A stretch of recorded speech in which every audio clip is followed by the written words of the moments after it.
Here's some of the weirdest parts of the new 2024 Player's Handbook conditions. This is weird.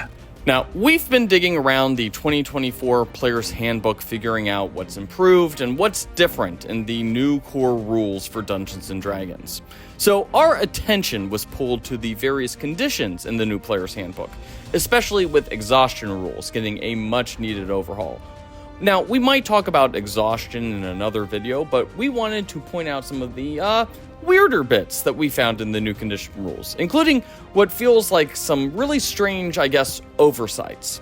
You done messed up, Aaron!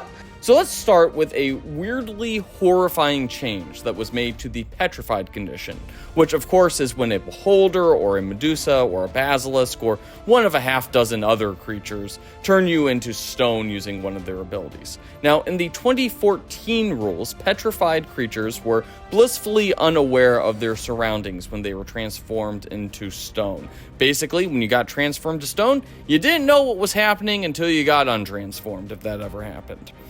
Now, in the 2024 rules, no such clarification exists, which opens the possibility of a petrified person being stuck in a perennially aware state for potentially hundreds of years until something reverses their affliction.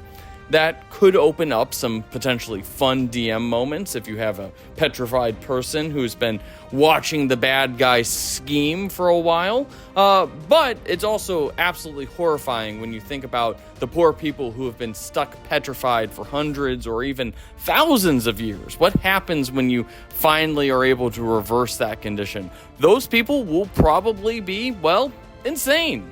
Now, another really weird change is to the stunned condition, which really doesn't seem to make a lot of sense. In the 2014 rules, a stunned creature can't move. They can only falteringly speak, they're incapacitated, they automatically fail strength and dexterity saving throws, and any attack rolls made against them are made with advantage. In the 2024 rules, a stunned creature suffers from most of the same mechanical effects, but it still possesses the ability to move. Now, that's really weird considering that the stunning strike ability of a monk still impacts a creature's speed if they make the saving throw against that stunning strike. So if a creature fails a saving throw against a stunning strike, they still have their full movement speed, but can't do anything else. However, a creature that makes that saving throw only has half speed for some reason. Doesn't make a whole lot of sense, seems to be an oversight, would not be surprised to see that get errated here in a future update.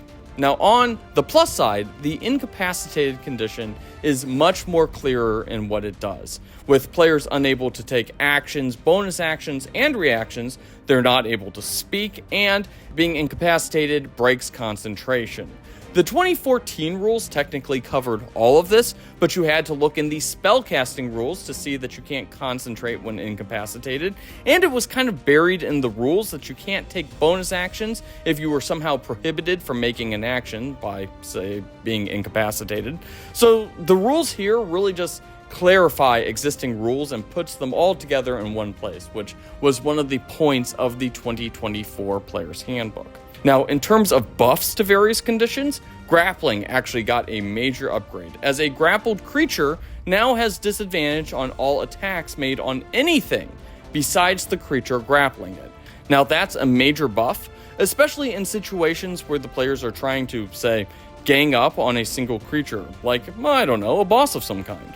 Honestly, in general, I like what grappling does a lot more in the 2024 rulebook, if only because there's a mechanical reason to do it beyond keeping a creature in one place, because realistically, creatures aren't going to move around a lot if they are, engaged in combat, because they're going to take those opportunity attacks, and, there's a lot of ways to kind of negate movement without grappling, so there wasn't really a ton of point of it, even though people did it a lot Anyways, what do you think of the new condition rules? Let us know in the comments, and don't forget to hit those like and subscribe buttons.